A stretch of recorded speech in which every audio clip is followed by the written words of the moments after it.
this morning, 7 streaming platforms. So networks, as they used to be called. So they're streaming platforms. There you go. So I want to say good morning to all of you. Good morning to you guys over there. Good morning to you guys over there. Good morning to you guys over here. So now, how do you need to stay in an ideal state emotionally with all the stuff that's going on? Like there's a lot of stuff going on, right? So how do you do that? Well, it's all about the way you think, okay? And the other thing is what you allow in. Because your diet is not just what you eat. Your diet is everything that goes into your subconscious. So your diet, right, is everything you see, everything you hear, everything you touch, everything you taste. Okay? Your diet is not just what you eat.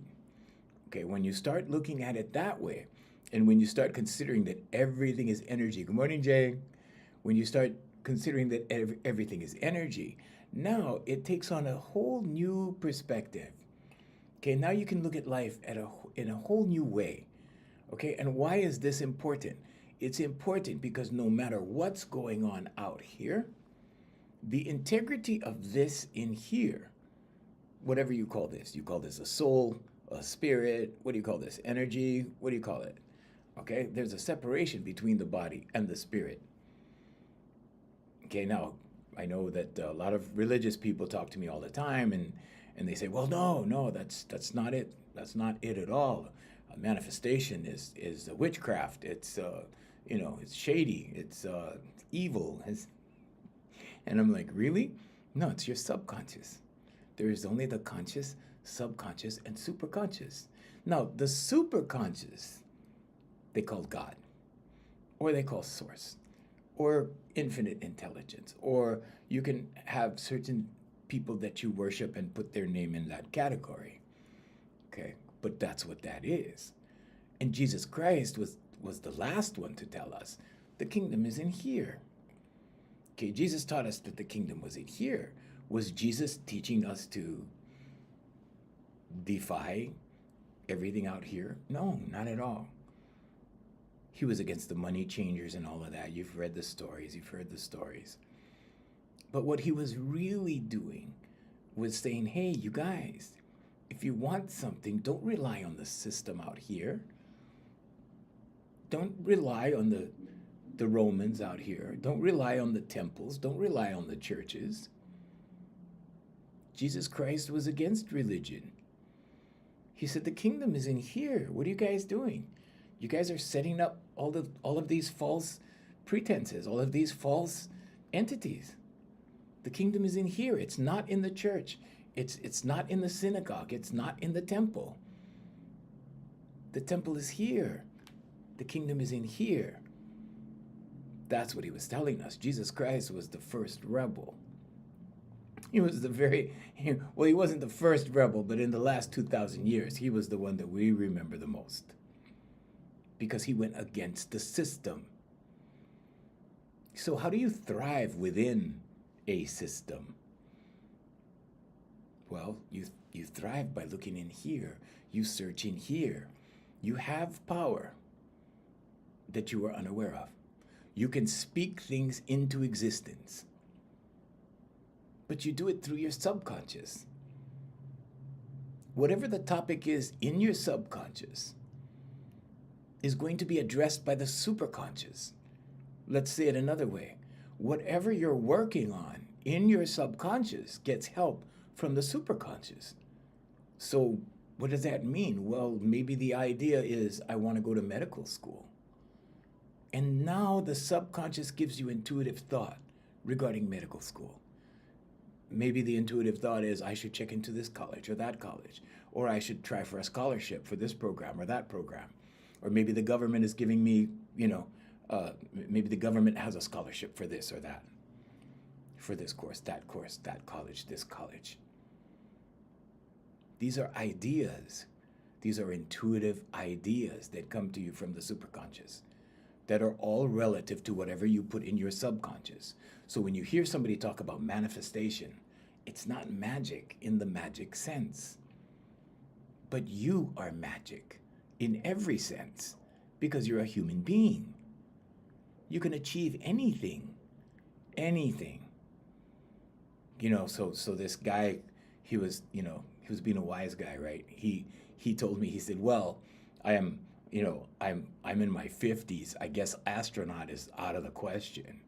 And I'm like, well, kind of, sort of. But if you look at Gayle King, right? You know who she is, the CBS Mornings lady, right? They call her an astronaut now because she took a ride up above the Earth's atmosphere in lower Earth orbit. Did she dream of being an astronaut? Probably not. Did she become an astronaut? Kind of, sort of, a little bit, yeah. So when you start to rule yourself out of things, when your left brain, or your logic brain, your left hemisphere is logic, when it starts to rationalize you out of your dreams, you fall short of your goals. You fall short of your goals because of doubt and fear. And doubt actually is a part of fear. So when you're doubting yourself, you're actually a little bit afraid of something. I know a lot of religious people that they go to church on Sunday and they praise God and they praise Jesus and they love God and they love Jesus. But they don't love themselves. They don't have faith in this one. They don't have faith in themselves. Because they will pray, they will worship, they will idolize, they will do all of those things, some of which is forbidden in the 10 Commandments. We're not judging them, we're just saying. Okay, but they will do these things, but yet not have faith that it will turn out. The process is ask, believe, receive. When you ask, you have to ask believing. Okay, now for you church people, it's in Mark 11:24. You have to ask believing it will happen. And then you will receive. Now, does this happen all of a sudden, like right away? No, it doesn't. It depends. What are you asking? What does your subconscious see as reality? What does your subconscious know as reality? Now, if you've held $10,000 in your hand, or $5,000 in your hand, or $2,000 in your hand, then maybe you can write affirmations for all of those amounts. But if you start out by, I am so happy and grateful, where's my pen? I am so happy and grateful now that I've won the lottery, thank you. That's a little bit unbelievable. So like everything else in life, you start small. Okay, with my executives, I do executive coaching. I do executive mindset coaching. With my executives, I have to start small. Okay, their jobs are huge, but with them, I have to start small and grow it. That's how human beings work. That's how life works. You start small and then you grow it. So what do? Well, first, I am so happy and grateful now that I have an extra $50 this month. Thank you. The trick is to see the manifestation. Or let's say it another way. The trick is to see the goal being accomplished. Sometimes human beings say, well, that's just a coincidence. Oh, well, I wrote an affirmation for a new car and then all of a sudden my car broke down and I had to get a new car and that was the coincidence. Really? So if you believe in God or higher self or source or infinite intelligence, however you want to put it, Jesus Christ, Yahweh, Allah, if you believe in those things, then you can't believe in coincidence. If you believe in God, if you believe in whatever label you want to put on that, then there is no coincidence. Because either life is one big random event and you just have no control and you just go through life with all this randomness, or there is an architect, or there is an orchestrator, or there is a creator, or there is infinite intelligence, or there is source. It's impossible to just consider that, okay, these things over here are not coincidence, and then all this other stuff is random. That's ridiculous. That's ridiculous.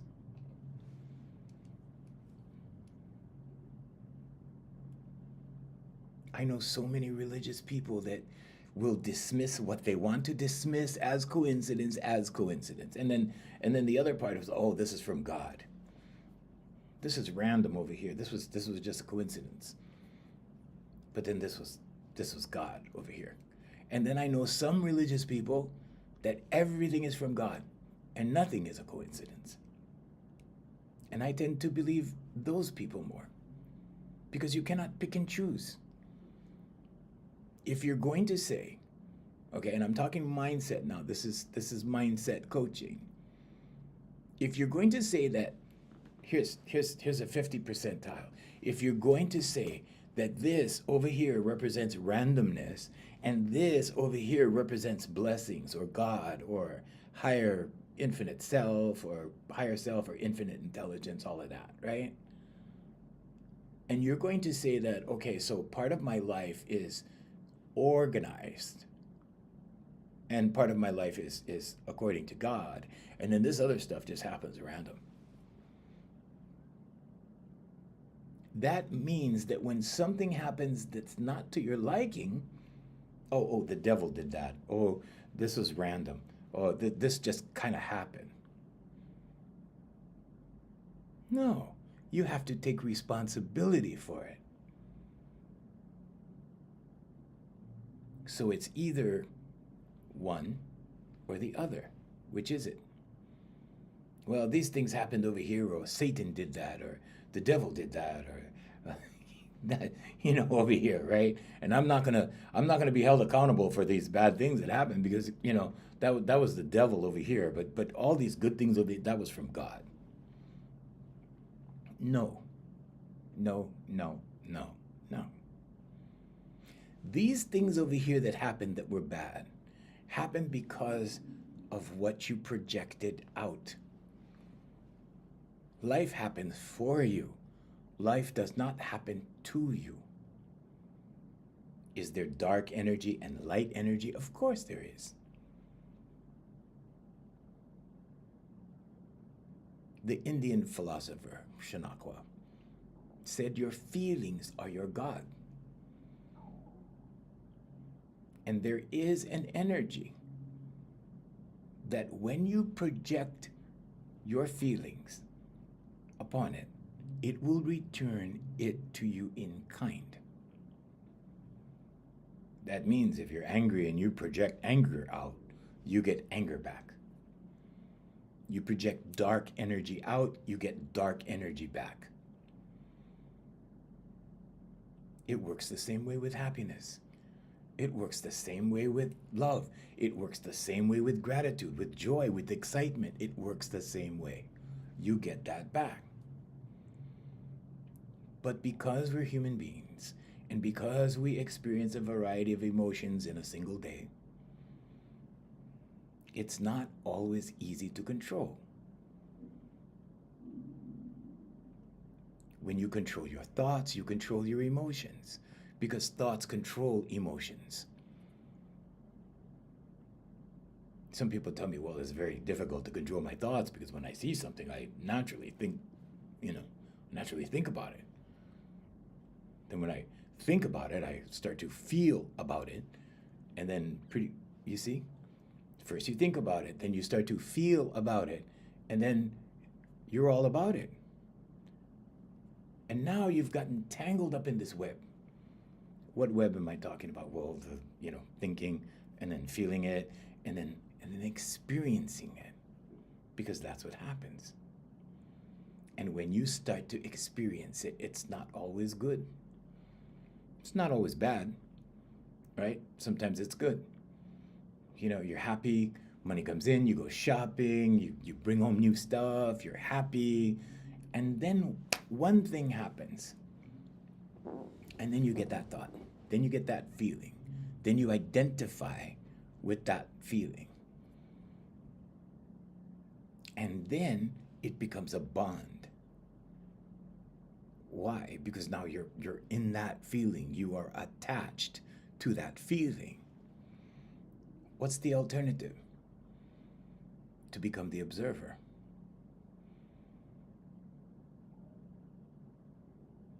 I've been in many situations where I've had to become the observer.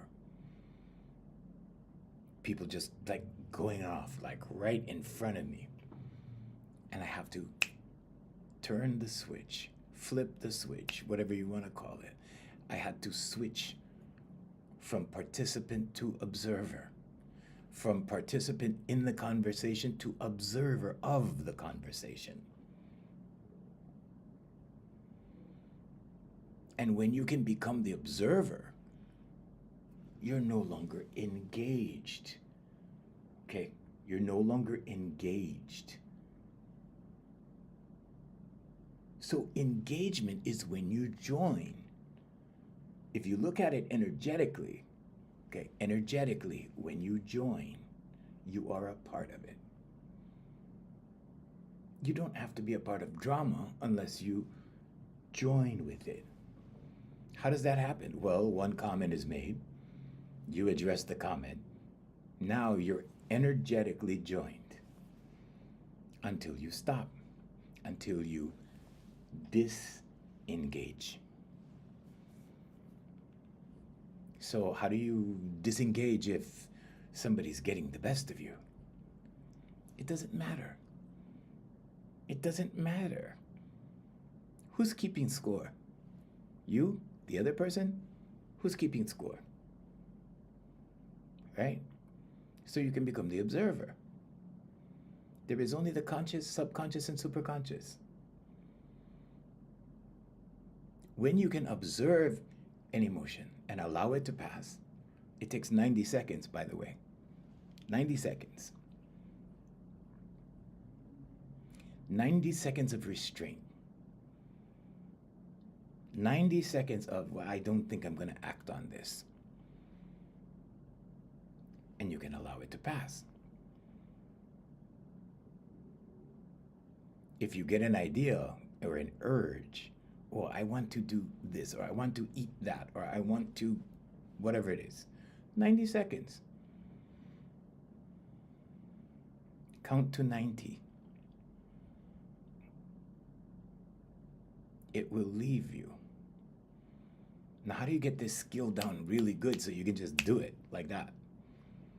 Affirmations, meditation, vocalization, and visualization. Good morning, Steph. Thank you for joining us. Good morning, guys. Let me flip through the comments here. Was there any questions? You guys can ask questions. Just put them up. I can't see, I can't see past a certain place here. Okay. Manuel, good morning. Good morning, Manuel. Manuel in Belgium. That's my buddy. Good morning, Manuel.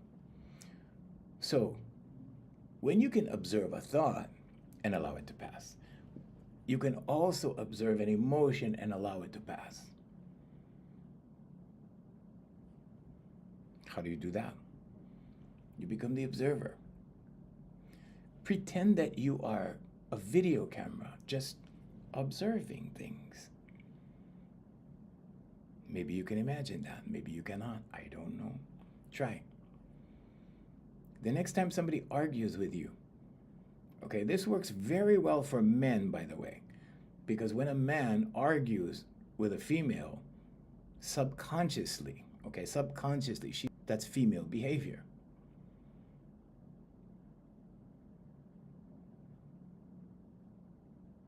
So it works really good for men when a woman is getting emotional, to be stable, to be solid, to be grounded, to be her grounding, and to allow the drama to pass and just be solid and grounded and be the observer.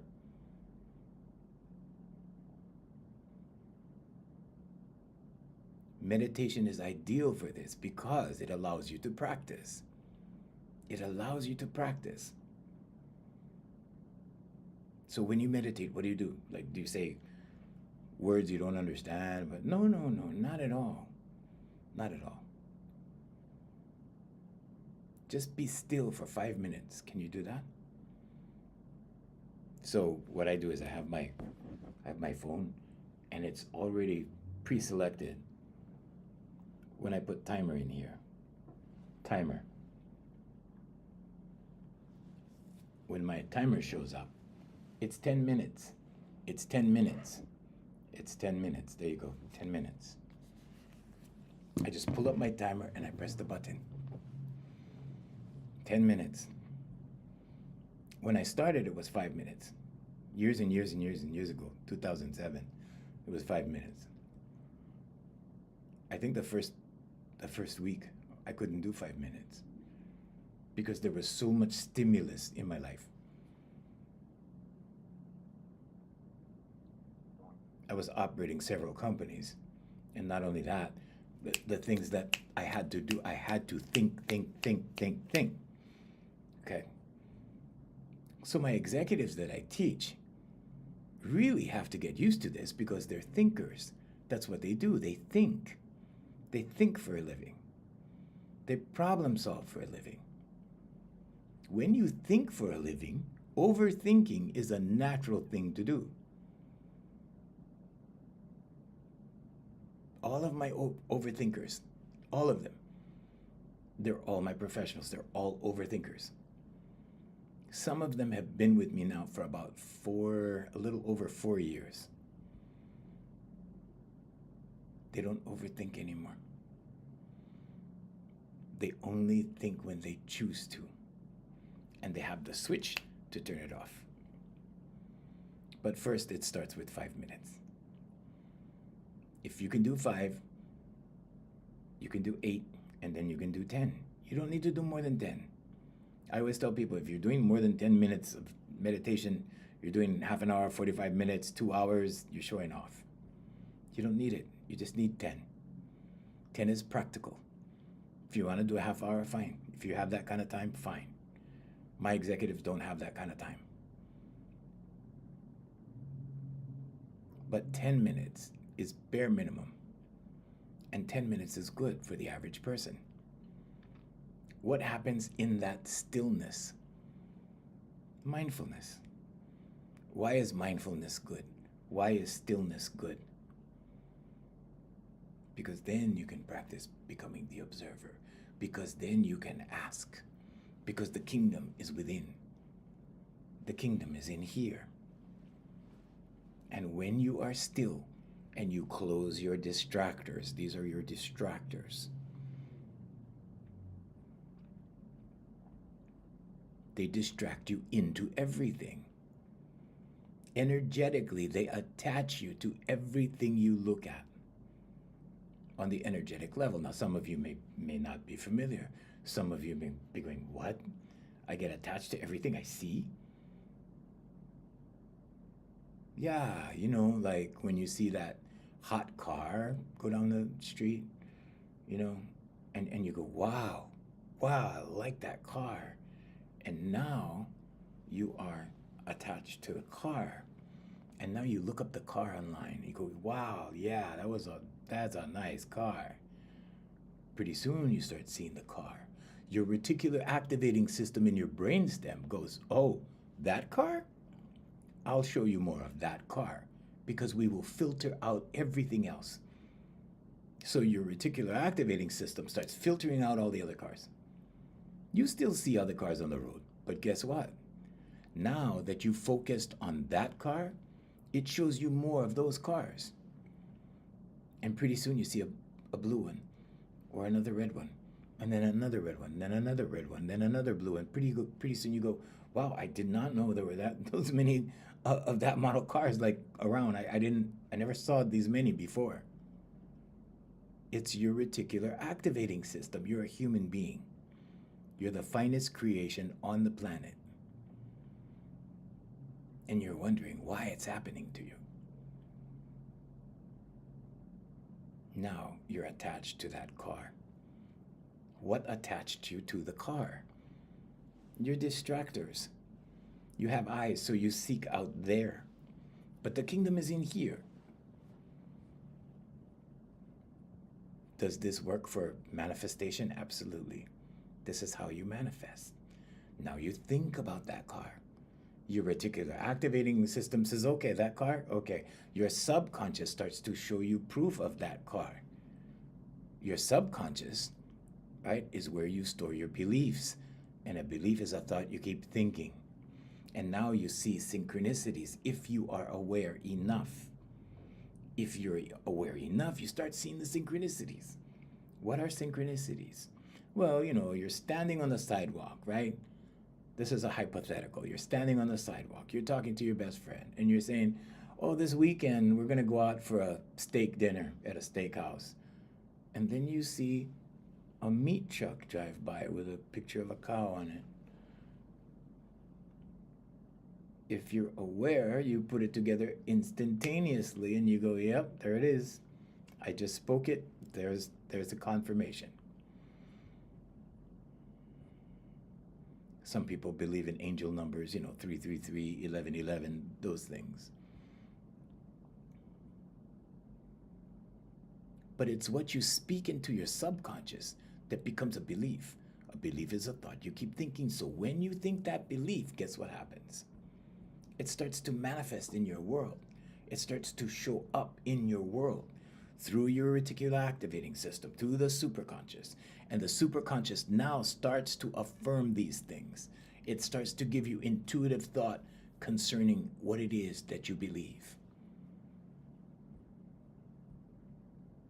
Whether you believe in God or you don't believe in God, either way, you're a believer. Because you believe things. Because you speak it into your subconscious. Now, if the subconscious manifests the things that you want and brings the things to you that you want, and the superconscious is assisting the subconscious, and as you take the steps, the doors begin to open, and pretty soon you get your goal. Or you manifest whatever it is. And pretty soon you get it. And sometimes it's a blessing, and sometimes it's a coincidence, right? So either everything is a blessing or everything is random. Quantum physics is showing us more and more every day that whatever we choose, we get. But when you're doubting and when you're fearing, guess what happens? Resistance.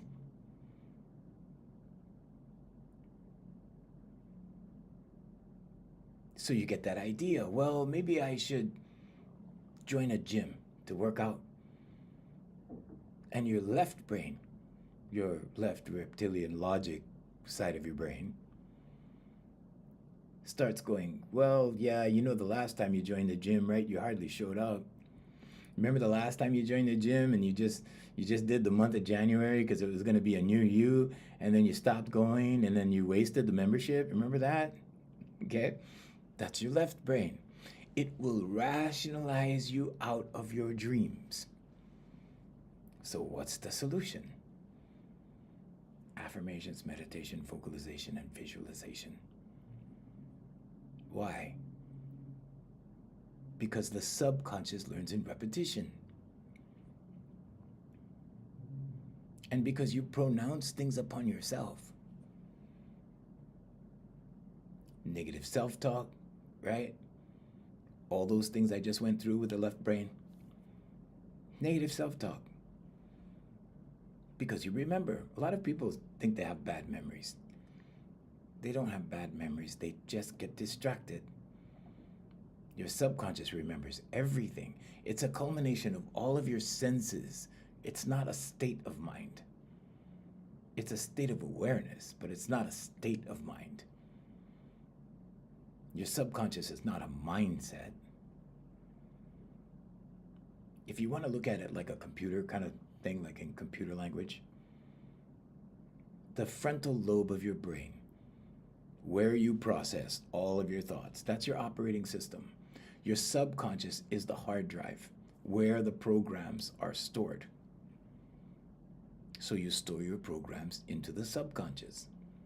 The superconscious is the network that we're all plugged into.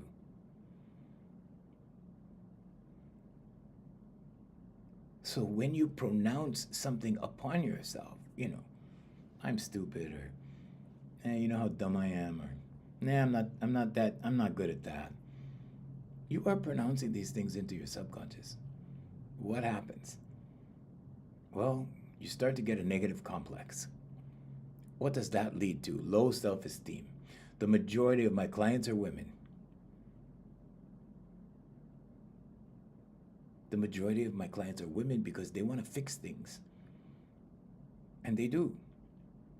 And women have the ability, because they're mama bears, because they're designed to become mama bears, or they are mama bears, or, like that. They can manifest a lot, and they can manifest quickly.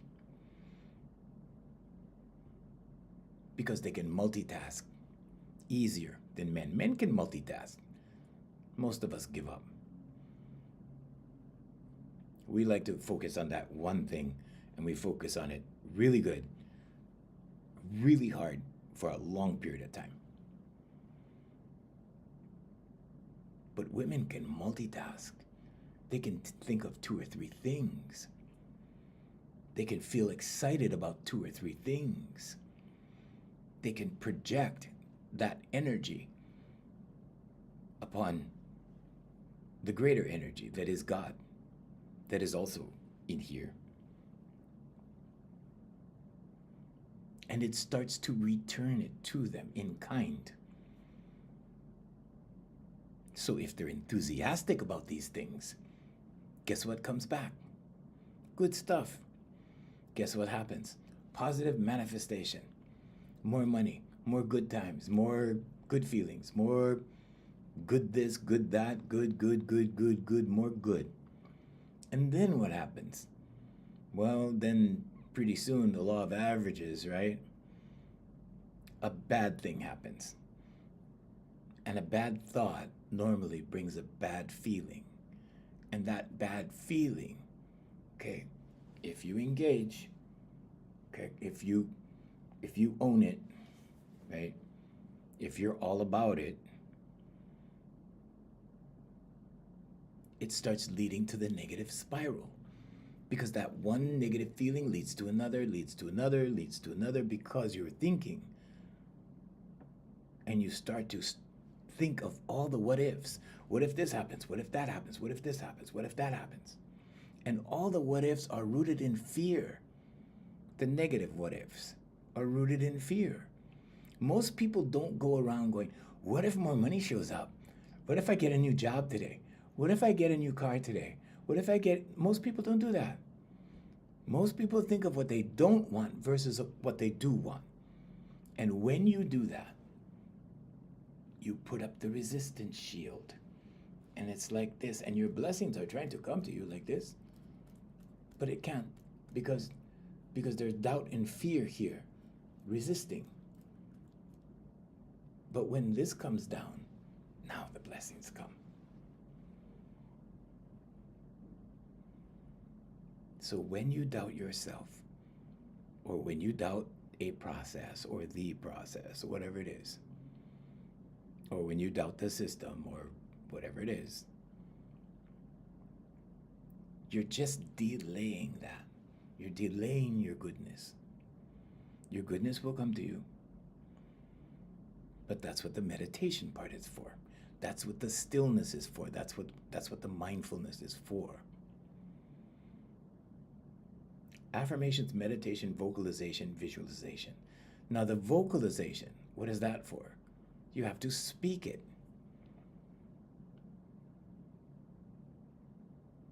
In the Holy Bible, it says that God spoke the world into existence. First was the Word.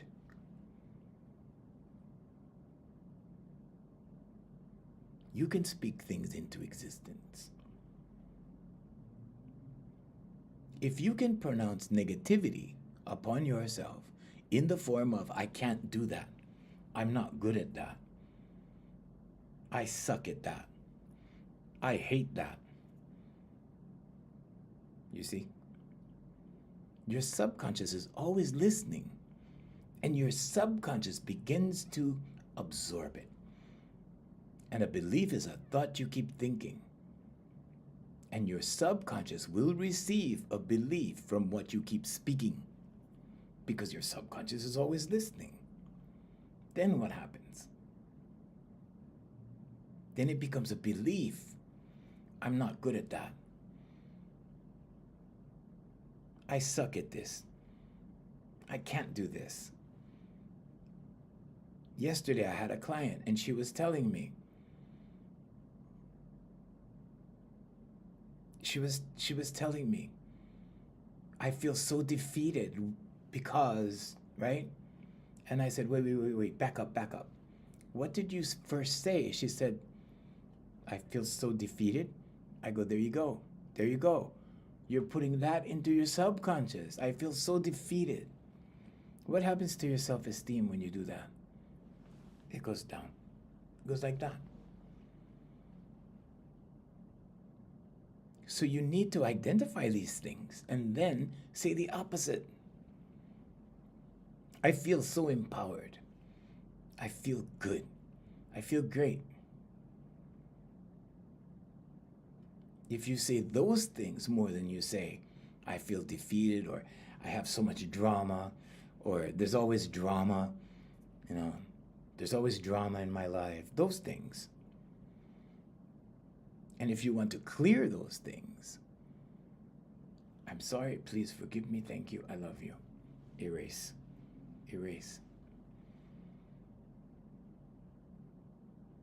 I was with this friend of mine wanted me to see her brother, and her brother was in the military. Her brother is in the military, in the Marine Corps, and he was being bullied by fellow Marines and officers and stuff.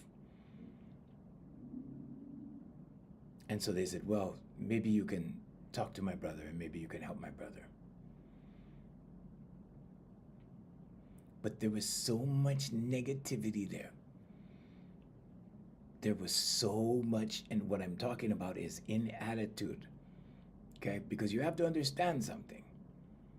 It's the subconscious we're talking about.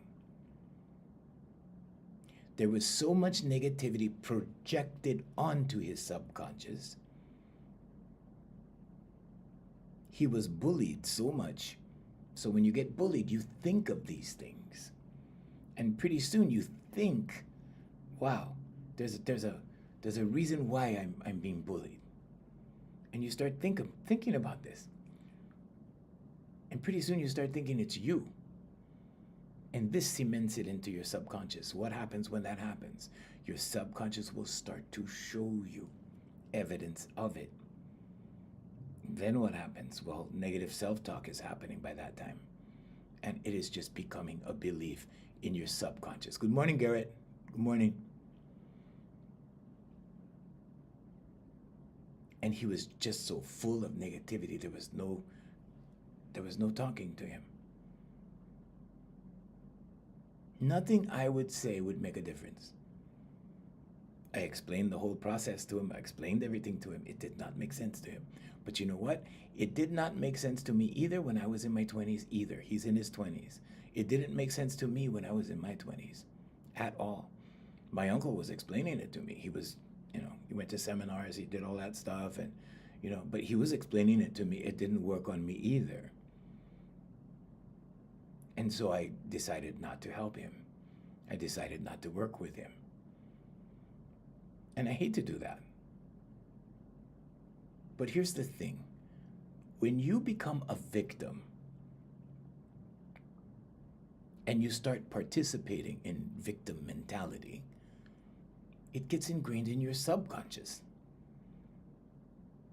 So not only do you feel like a victim, you start behaving like a victim, and your subconscious learns to be the victim. It's subconscious. It's at the subconscious level. So I couldn't work with that boy.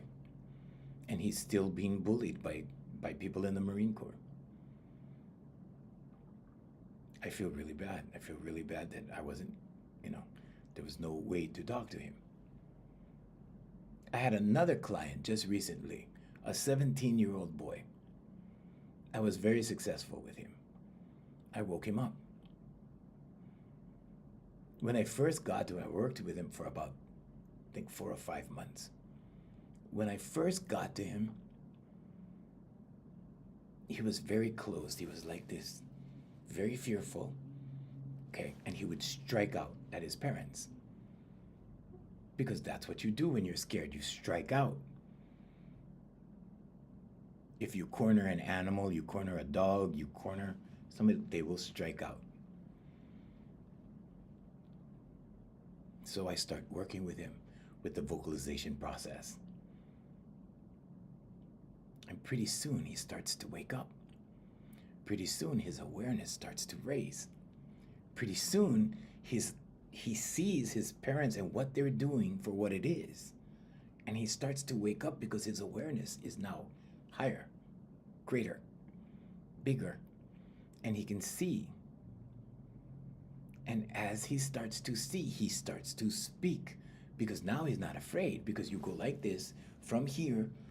First you relax, then like this, then like this, then now this is open. And when you're open, you will say things and you will say what you feel. And he started saying what he felt.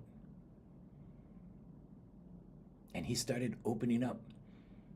And he started telling the emperor that he was walking around in his underwear. Emperors can't handle stuff like that. And so I'm not working with him anymore. But I was very successful in waking him up. And as soon as I woke him up, and I told his parents on the very last session, I said, he's awake.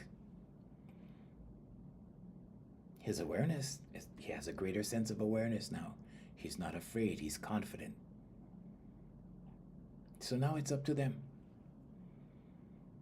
And I told him I would see him on his own one day when he's out of the house. He's going to be 18 soon. But that's what happens. Little children, I've worked with kids for 36 years, children and adults, but a lot of children for 36 years. They see right through you. They see right through you.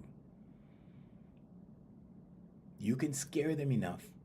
You can whip them down enough emotionally, mentally, and it will subdue their vision. Their vision will get cloudy because fear will be clouding everything. Doubt and fear cloud everything. So you can bully them if you want to. But here's the thing. When they start to see and their vision becomes clear, when they start to awaken and they achieve a higher level of awareness, you can't hide from them. And they will tell you, and you won't want to hear it.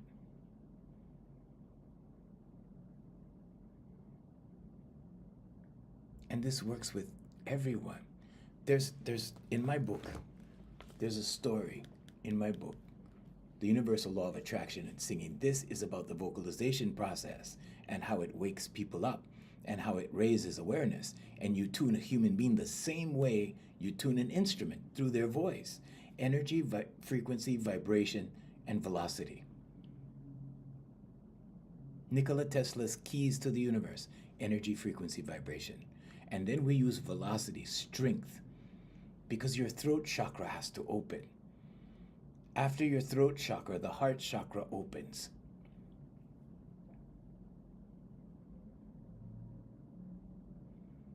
And when I was with that 17-year-old boy, right, his heart chakra opened twice in one session, 2 times.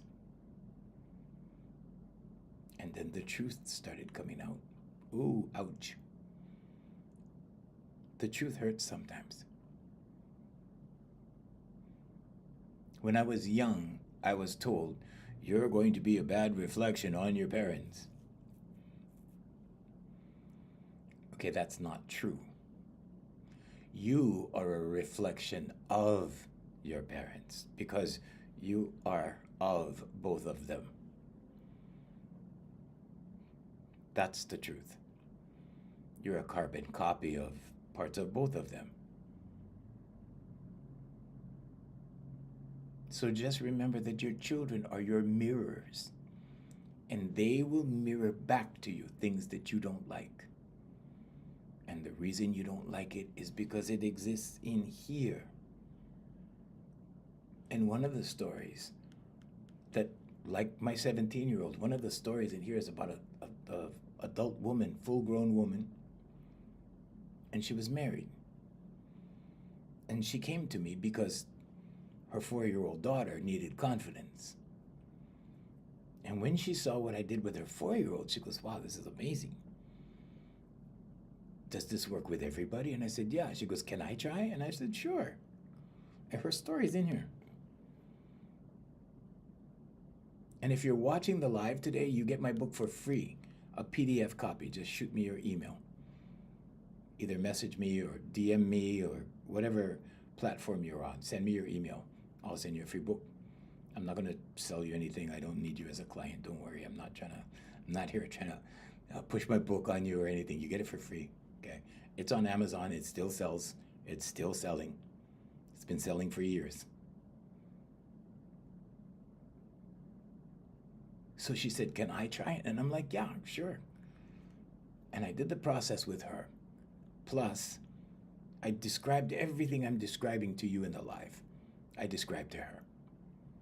And it woke her up. And she saw me for about 9 months. And one day at the 9-month mark, she comes in. And she says, you'll never guess what happened. And I'm like, oh, I love these stories, right? And those are the stories in my book. She goes, you'll never guess what happened. I go, what? She goes, I filed for divorce. You remember yesterday I told you the story about the grandmother that left everything to her grandson, but when he's 50, so her daughter doesn't get any of it? So all of these stories. And this is why I tell you, you never know what's going on with someone.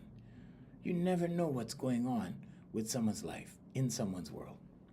So be kind. Be kind.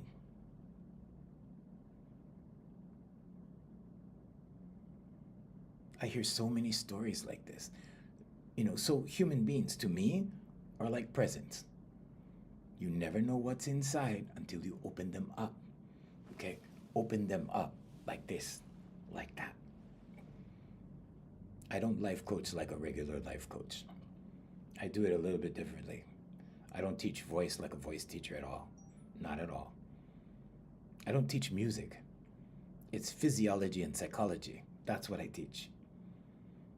But if I put that on the door, nobody will come. Nobody will sign up. You know. But when you open the throat chakra, the heart chakra follows. When the heart chakra opens, you may hear some things that will shock you. When your heart chakra opens, you will come to realizations that maybe you haven't felt for a long time because of conditioning, because of how you've been conditioned into the system, into the physical matrix. You need to surrender if you're stuck. If you're stuck, you need to surrender. You need to let go. People think if they let go, like everything's going to fall apart. But if you hang on, you do more damage to yourself over time.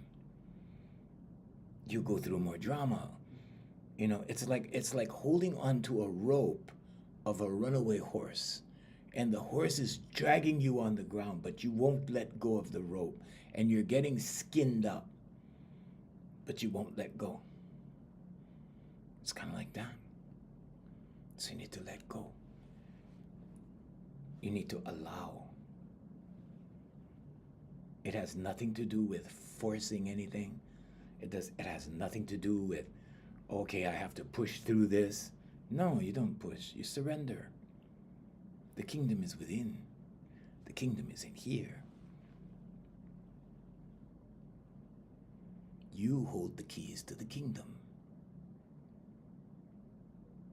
You hold the keys to be able to surrender. It's very easy. It's hard to hold on. It's tough to hold on. You know, people are going, the struggle is real. The struggle is real. Yeah, the struggle is real. Keep holding on. It'll get more real and more real. Yeah, the struggle. Oh, yeah, the struggle. Yeah, I'm struggling. Yeah, in here. The prison is in here. The struggle is here. And then you pronounce it upon yourself with your words. People even have t-shirts. The struggle is real. I'm struggling. I'm always struggling. Life is a struggle. Now, your subconscious does not know. It does not judge. It does not know whether it's artificial or not, or whether it's real or not. It cannot determine that. It just knows what it hears. It just knows what you write. It just knows how you feel. And it learns in repetition. So what are you thinking? How are you feeling? How often are you feeling like that? And are you willing to change? Are you willing to write it once a day? Are you willing to write 100 positive I ams about yourself to lift yourself up instead of allowing yourself to stay down? Are you willing to speak good things about yourself? It's not humility when you are denying yourself. It's not humility when you're thinking of yourself less. Or thinking less of yourself. Humility is thinking of yourself less, putting others first, doing for others. It has nothing to do with running yourself into the ground, which is how we've been taught this. But that came from plantation mentality. That came from factory mentality. That came out of factory education. Factory. They didn't want thinkers. They wanted workers. They wanted worker bees. They didn't want queens. No queens. And the more things change, the more they remain the same. Now, they want you to write affirmations like this and go like that. No, you need to use a pen. You need to use a pen. There's a lot of very, I want to say, influential people out there. Some of them are very young that are advising people in such a way that nothing will change. You want to change? Use a pen. You want to change? Speak the dream. You want to change? Speak good things about yourself. Look in the mirror. The subconscious responds the highest to visuals and audio. And out of the visuals, it recognizes you above everyone else. It recognizes your voice above everyone else. So you decide what frequency you want to belong. You want to belong to a low frequency or a high frequency? What are you thinking? What are you feeling? So the high frequencies, at the highest is love. On the way down, it's love, peace, gratitude, joy, passion, excitement, enthusiasm, hope, and satisfaction. Those are the positive frequencies. Those are the good feeling frequencies. Those are the positive emotions. The negative emotions, worry. It begins there. Worry, irritation, disappointment, criticism, anger, hate, boredom, envy, despair, grief, guilt, shame, and fear. And all of these negative emotions are rooted in fear. They're all forms of fear. doubt and fear. Doubt is also a part of fear. But doubt and fear are the only things that will slow down your process. What is your process? Your life path. Your life path is unfolding for you. Life happens for you. Life doesn't happen to you.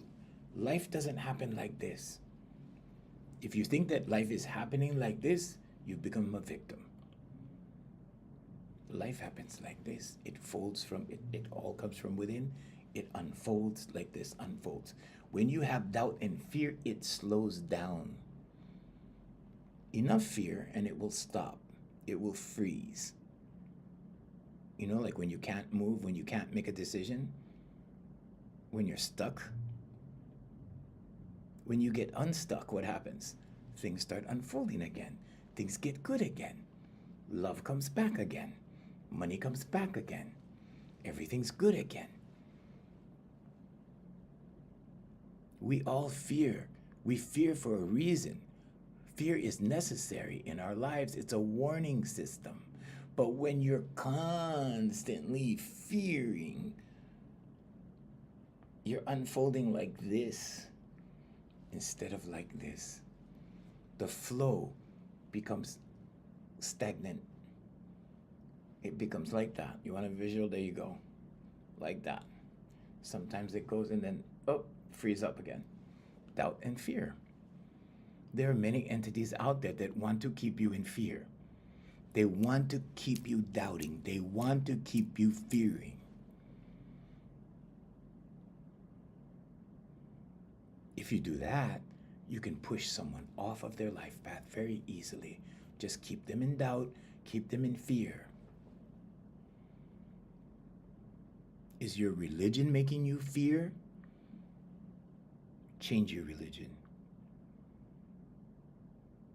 Is your job making you fear? Change your job.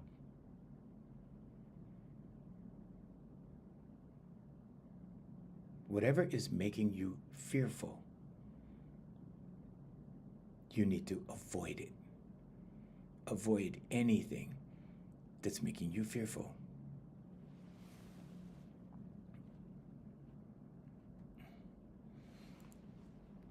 Hi, yeah, sure. My email. You can write me junior at hereforyouLifeCoaching.com. That kind of threw me off of my thought. Hi, Missy Dodge. How you doing? Yeah. So you can email me there or just message me in the inbox. Thank you, Jay. Jay's such a great moderator. Thank you, Jay. So, yeah, whatever is making you fear, you got to get away from it. If you're in a relationship that's making you fearful, they're controlling you. That's what narcissism is. They don't care about themselves. There's no empathy there. Okay? And they don't care. They will keep you in fear. They will keep controlling you. You will be under the thumb like that because you're fearful. That's the first thing I get from the women that come to me. The first thing I get. I'm not going to be fearful anymore because they recognize it. They recognize that fear was the problem. Okay, so doubt and fear is always the problem.